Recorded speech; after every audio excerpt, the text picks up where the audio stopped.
المومنین سیدہ عائشہ رضی اللہ تعالی عنہا فرماتی ہیں کہ حضور علیہ السلام کو رمضان المبارک کے بعد سب سے زیادہ روزے شعبان المعظم میں رکھتے ہوئے دیکھا ہے۔ ماہ شعبان میں رمضان المبارک کا شدت سے انتظار کرنا، اس کی ہمیں ترغیب دی گئی ہے، بلکہ رجب کا چاند طلوع ہوتے ہی یہ دعا مانگا کرتے تھے میرے اور آپ کے آقا و مولا کہ اللہ ہمیں شعبان تک اور پھر رمضان المبارک تک پہنچا دے۔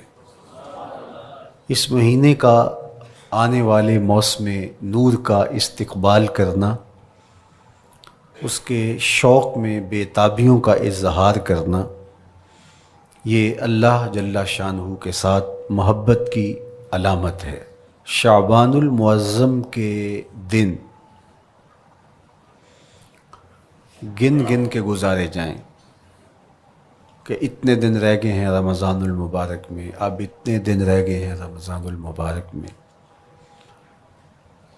انسانی ذہن میں یہ سوال پیدا ہو سکتا ہے کہ متعینہ وقت پر تو اس مہینے نے آنا ہی ہے، اور اگر زندگی موجود رہی تو اس کو پا ہی لیں گے، تو اس شدت سے انتظار کرنے کا کیا مطلب؟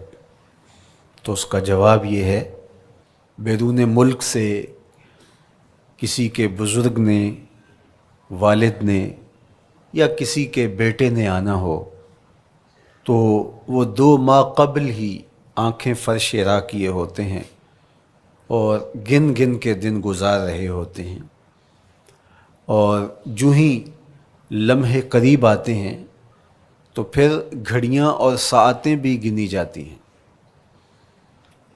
بار بار گھڑی دیکھتے ہیں، ابھی تک پہنچے نہیں، جبکہ یہ طے ہے کہ 5:02 پہ فلائٹ اترے گی۔ تو بار بار گھڑی دیکھنے کا مطلب لاہور سے 2 گھنٹے یہاں گجرانوالہ میں پہنچتے ہوئے لگیں گے، لیکن ہر 10 منٹ کے بعد کہ ذرا پتہ کرو کہاں تک پہنچے ہیں۔ کیا مطلب اس کا؟ مطلب اس کا یہ ہے کہ جب سینے میں کسی کا انتظار رکھا ہوا ہو تو پھر بے تابیاں، بے چینیاں، اضطراب موجود ہوتا ہے۔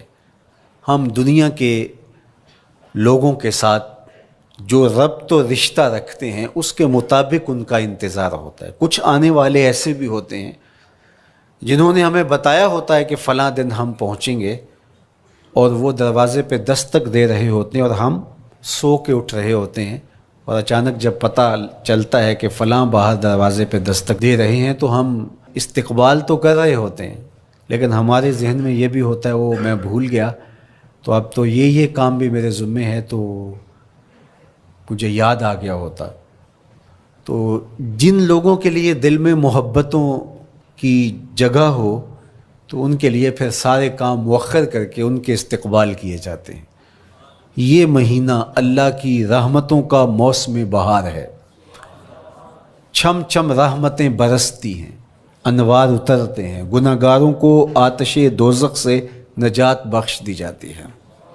تو اس کا استقبال کرنا، اس کے لیے انتظار کرنا، گن گن کے دن گزارنا، لمحے اور ساعتیں بسر کرتے ہوئے بار بار ماہ صیام کا ذکر کرنا، یہ اس مہینے کے ساتھ محبت کی دلیل ہے، اور اس مہینے کے ساتھ محبت اللہ سے محبت کی دلیل ہے۔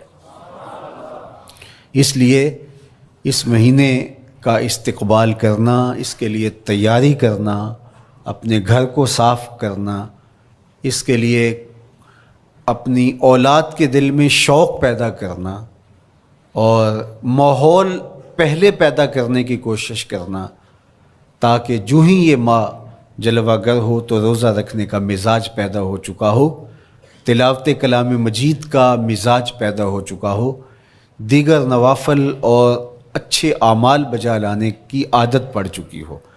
تو شعبان میں ہی اس کی تیاری ہوتی ہے، تاکہ رمضان المبارک آتے ہی ہم پوری طرح سے مستعد اور فعال ہو کر کے اس مہینے کی برکتوں کو سمیٹ لے۔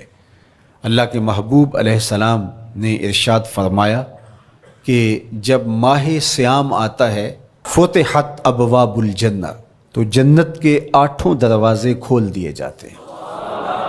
جنت تو اللہ جل شانہ کی کرم نوازیوں کا ایک ایسا خوبصورت منظر ہے کہ آج تک نہ کسی آنکھ نے اس کو دیکھا، نہ کسی کان نے سنا، اور نہ اس کا کوئی تصور کر سکتا ہے، ایسی خوبصورت بنائی ہے۔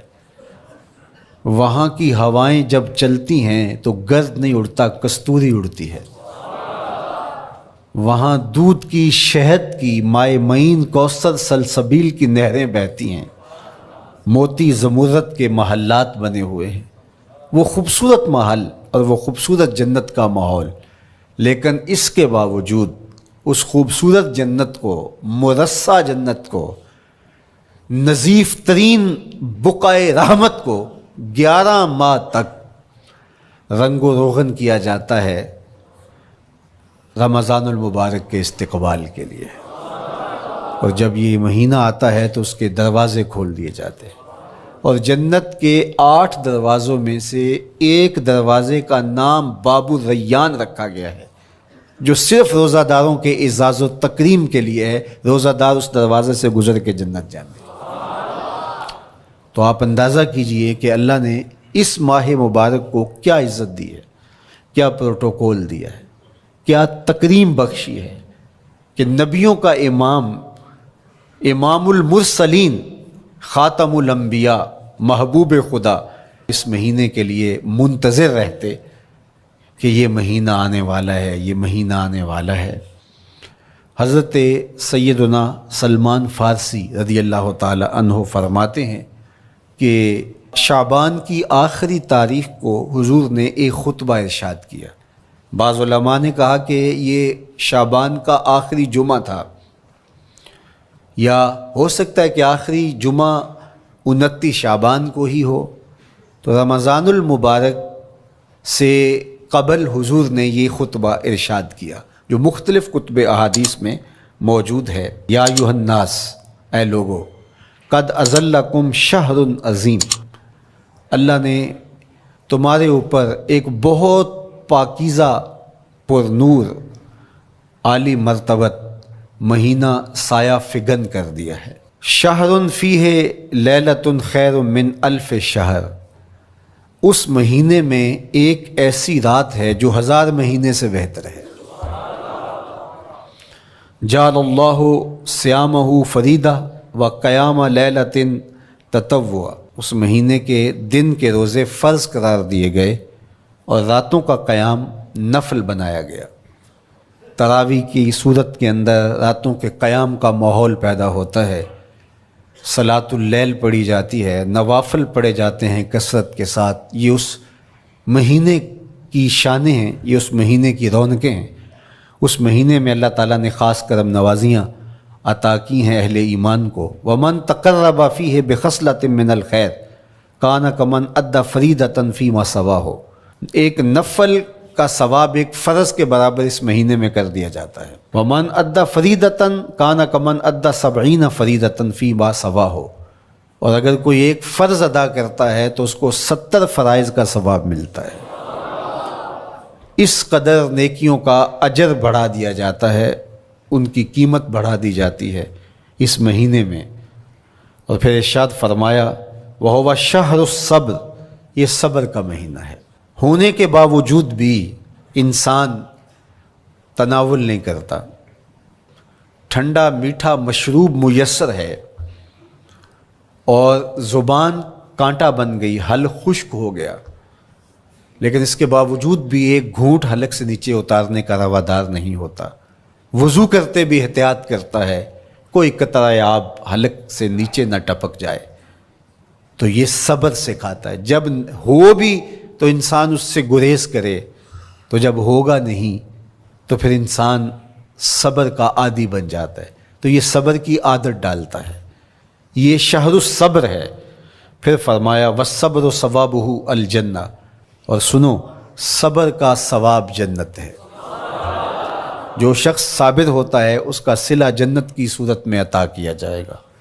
وشہر المواسات، اور یہ ہمدردی کا مہینہ ہے، باہمی پیار کا مہینہ ہے، الفتیں بانٹنے کا مہینہ ہے، نرم دلی کا مہینہ ہے، ایک دوسرے کے احساس کا مہینہ ہے۔ جب کوئی شخص بھوک اور پیاس کاٹتا ہے تو اس کو پھر محسوس ہوتا ہے، بالخصوص امراء، کہ بھوک کیا بلا ہوتی ہے، اور جو نان شبینہ کو ترستے ہیں اور جنہیں کھانا میسر نہیں آتا ان کی زندگیاں کتنی تلخ ہوتی ہیں۔ تو بھوک اور پیاس احساس پیدا کرتی ہے ان لوگوں کا کہ جو اللہ کی دی ہوئی نعمتوں سے محروم ہیں۔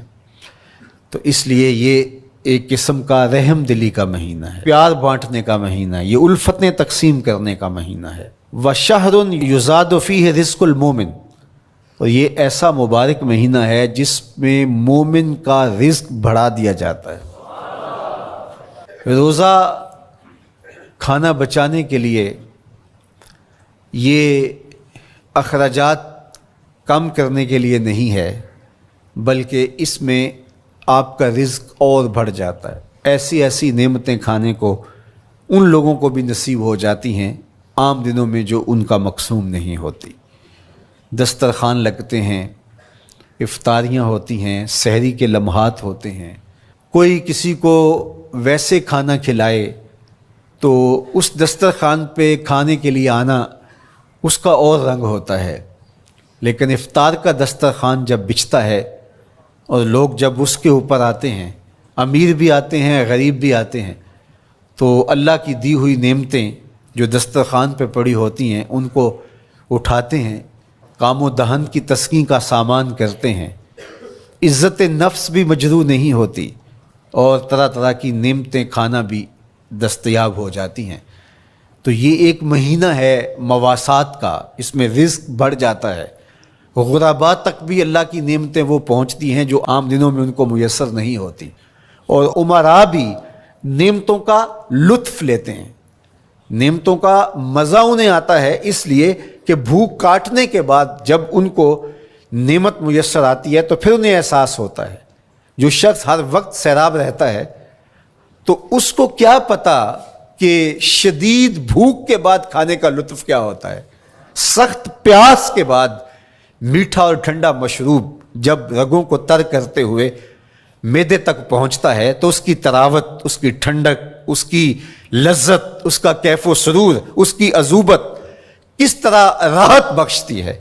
اسی لیے میرے اور آپ کے آقا و مولا نے ایک دوسرے مقام پہ ارشاد فرمایا، لِلصَّائِمِ فَرْحَتَانِ فَرْحَةٌ عِنْدَ فِطْرِهِ وَفَرْحَةٌ عِنْدَ لِقَاءِ رَبِّهِ، روزے دار کے لیے دو خوشیاں ہیں، ایک خوشی اسے تب ملتی ہے جب وہ روزہ افطار کرتا ہے، وہ لمحے مسرتوں کے ہوتے ہیں، ایک روحانی احساس ہوتا ہے، اتنا لمبا دن، اتنا سخت دن، گرمی کی شدت، مالک تیرا شکر ہے لمحہ اختتام پہنچا اور یہ اتنا لمبا دن تیرے حکم کی تعمیل کرتے ہوئے بسر ہو گیا۔ ایک تو روزہ کھولتے ہوئے وہ ایک سرشاری ہوتی ہے، وہ ایک لذت ہوتی ہے، روحانی تسکین ہوتی ہے۔ آج کل وہ افطار کے دسترخوان لگتے ہیں تو جس طرح ہمارے سارے معاملات جو ہیں وہ ملوث ہو گئے ہیں ریا سے، تصنع سے، اس طرح افطار بھی ایک فیشن کے طور پہ فروغ پا رہی ہے۔ تو اس میں امراء کو اور شخصیات کو بلایا جاتا ہے اور ایسے لوگ کثرت کے ساتھ ہوتے ہیں جن کا روزہ بھی نہیں ہوتا، تو پھر ظاہر ہے رسماً تو اتنی دیر تک وہ کچھ نہیں اٹھا سکتے جب تک اذان کی آواز نہیں آتی، افطار کے لمحے نہیں آتے۔ تو اس وقت جو روزہ دار ہوتا ہے جب وہ مشروب لے رہا ہوتا ہے، جب وہ کوئی لقمہ اتار رہا ہوتا ہے، تو اس کی جو فرحت ہوتی ہے، اور جس نے روزہ نہیں رکھا اور وہ بھی افطار کے دسترخوان پہ بیٹھا ہے، تو کیا اس کو کوئی روحانی حظ، کوئی سرور، افطار کے لمحوں کا کوئی لطف مل سکتا ہے؟ وہ بیچارہ کتنا بے چین ہوتا ہوگا کہ یہ شخص ہے، کمزور ہے، سارا دن مزدوری کر کے آیا ہے اور اس کا بھی تو سارا دن گزر گیا بھوک اور پیاس سے، اور میں صحت مند ہوں اور سارا دن ٹھنڈے ماحول میں رہا ہوں اور مجھے توفیق نہیں ملی، تو وہ گھونٹ کتنے مشکل اس کے لیے ہوتے ہوں گے۔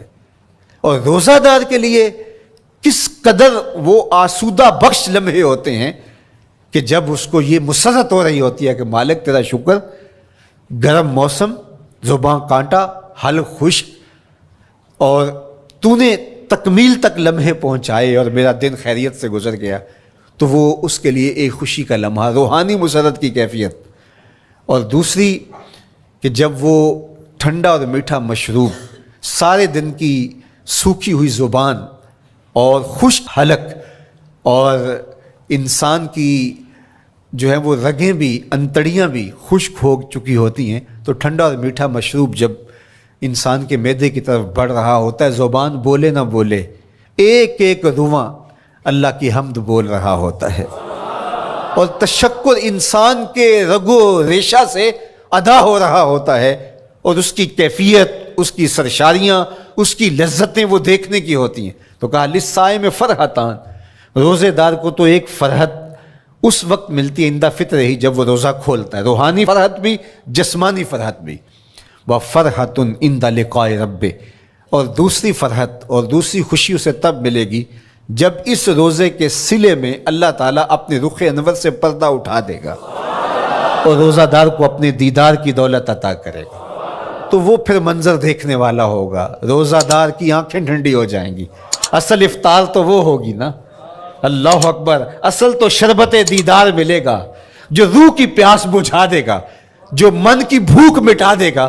تو کہا للصائم فرحتان، فرحۃ عند فطرہ وفرحۃ عند لقاء رب، روزہ دار کے لیے دو خوشیاں ہیں، ایک خوشی وہ ہے جب اس کے جسم کی پیاس بجھتی ہے، اور ایک خوشی تب ملے گی جب روح کی بھوک مٹے گی، جب من کی پیاس بجھے گی، اور پھر وہ سرشاریوں کے عالم میں دیکھتا ہی چلا جائے گا، اور وہ سیراب ہی نہیں ہو پائے گا کہ میں ان دو آنکھوں سے دیکھ رہا ہوں، کاش کہ لوں لوں دے مڈ لک لک چشمہ، ایک کھولا تے ایک کجا ہوں۔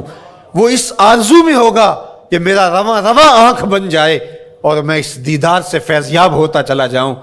تو وہ کیا لمحے ہوں گے، وہ کیا گھڑیاں ہوں گی، وہ کیا ساعتیں ہوں گی، کوئی لفظ نہیں ہے جن لفظوں میں ان حقیقتوں کو بیان کیا جا سکے، اس لیے کہ وہ منظر ہی وراء الورا ہوگا۔ تو روزہ دار کو فرحت ملتی ہے جب وہ روزہ کھولتا ہے، تو فرمایا وَشَهْرٌ يُزَادُ فِيهِ رِزْقُ الْمُؤْمِنِ، اس میں مومن کا رزق بڑھا دیا جاتا ہے۔ وَمَنْ فَطَّرَ فِيهِ صَائِمًا كَانَ مَغْفِرَةً لِذُنُوبِهِ، جس نے روزہ دار کا روزہ افطار کروایا، اللہ کے محبوب فرماتے ہیں کہ ایک تو خود روزہ رکھا، اور دوسری سعادت یہ ہے کہ ماہ صیام میں روزہ دار کا روزہ افطار کروایا۔ آپ شریعت بیضاء کو بنظر عمیق مطالعہ کر کے دیکھیں، ماہ صیام میں بہت زیادہ اس بات پہ زور دیا گیا ہے کہ روزہ افطار کرواؤ۔ اپنے گھر میں بیٹھ کر کے روزہ افطار کر لینا یہ بھی سعادت مندی ہے، روزہ نصیب ہو جائے، لیکن اس بات پہ بہت زور دیا گیا ہے ماہ صیام میں کہ ایک ماحول پیدا ہو، لوگوں کو افطار کروائیں تاکہ تمام لوگوں تک اللہ تعالیٰ کی نعمتیں پہنچیں، اور لوگوں تک جو ہے وہ رمضان المبارک کی برکتیں پہنچیں۔ تو ارشاد فرمایا وَمَنْ فَطَّرَ فِيهِ صَائِمًا، جس نے روزے دار کا روزہ افطار کروایا، کَانَ مَغْفِرَةً لِذُنُوبِهِ، تو وہ افطار کروانے والوں کے گناہوں کی بخشش کا ذریعہ بن جائے گا، یہ افطاری گناہوں کی مغفرت کا سبب بن جائے گی۔ وَعِتْقَ رَقْبَتِهِ مِنَ النَّارِ، اور آتش دوزخ سے گردن کی آزادی کا مجدہ جاں فضا بن جائے گا یہ امر کہ اس نے کسی کا روزہ افطار کروایا۔ وَقَانَ لَهُ مِثْلُ أَجْرِهِ مِنْ غَيْرِ أَنْ يَنْقُصَ مِنْ أَجْرِهِ شَيْءٌ، اور روزہ افطار کروانے والے کو روزہ رکھنے والے جتنا اجر ہی دیا جائے گا، لیکن روزہ رکھنے والے کے اجر میں بھی کوئی کمی نہیں واقع ہوگی۔ جتنا اس نے سارے دن کی بھوک اور پیاس کاٹ کر کے، تکلیف اٹھا کر کے روزہ رکھا، جس نے شام کو اس کو افطار کر دیا، اتنا ہی ثواب اس کو عطا کر دیا جائے گا، اس کا اجر کم کیے بغیر۔ اللہ اکبر، یہ امت کے لیے اللہ نے کیا پیکج دیا ہے، کیا کرم نوازیاں ہیں اس امت کے لیے۔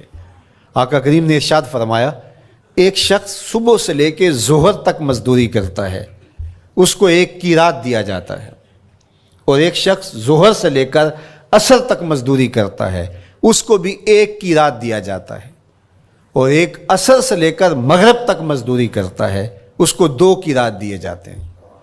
فرمایا پہلی مثال یہود کی ہے، دوسری مثال نصارہ کی ہے، اور تیسری مثال میری امت کی ہے۔ یہودیوں نے اور عیسائیوں نے اس پہ اعتراض کیا کہ ہمارا اجر کیوں تھوڑا ہے؟ تو میرے اور آپ کے آقا و مولا نے فرمایا تمہارا تھوڑا نہیں، ہمارا زیادہ ہے۔ آج کل اگر 1000 روپیہ مزدوری چلتی ہو مزدور کی، تو کوئی شخص صبح سے شام تک ایک شخص سے مزدوری کروائے اور 1000 روپیہ دے دے، اور دوپہر کو اڈے سے جا کے ایک مزدور اور لے آئے، شام کو اس کو بھی 1000 روپیہ دے آئے، اور ایک شخص کو عصر کے وقت لائے اس کو 2000 روپیہ دے دے، تو 1000 والا کہے کہ میرے سے زیادتی ہوئی ہے، تو اس سے زیادتی تو نہیں ہوئی، اسے تو پوری مزدوری دی گئی ہے۔ اب اس پہ مہربانی ہوئی ہے، اس پہ رحمت ہوئی ہے۔ تو کہا یہود اور نصارہ کی یہ مثال ہے، ایک صبح سے ظہر تک مزدوری کرے اس کو 1 قیراط، ایک ظہر سے عصر تک مزدوری کرے اس کو بھی 1 قیراط، اور تیسرا بہت تھوڑا وقت عصر سے مغرب تک مزدوری کرے اس کو 2 قیراط۔ کہا یہ امت محمدیہ علی صاحب الصلوات کو دیا گیا نور ہے۔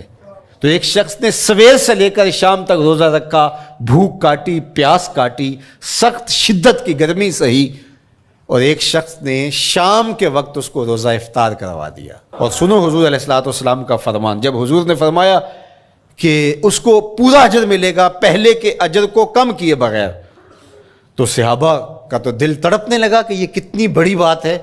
اب آپ جانتے ہیں کہ یہ زمانہ ایسی معاشی خوشحالیوں کا نہیں تھا، لوگوں کے پاس تو نان شبینہ بھی میسر نہیں ہوتا تھا۔ تو صحابہ نے جو سوال کیا، قالوا یا رسول اللہ صلی اللہ علیہ وسلم، انہوں نے کہا اے اللہ کے پیارے رسول صلی اللہ علیہ وسلم، لیسا کلنا یجد ما یفطر الصائم، ہم میں سے تو ہر بندہ یہ طاقت نہیں رکھتا کہ روزہ دار کو روزہ افطار کروا دے۔ تو یہ اتنی بڑی سعادت، تو یہ تو پھر اہل زر ہی یہ سعادت حاصل کر پاتے ہیں۔ ہمارے جیسے لوگ تو پھر جو مال و دولت نہیں رکھتے تو وہ تو پھر یہ سعادت نہیں حاصل کر پائیں گے۔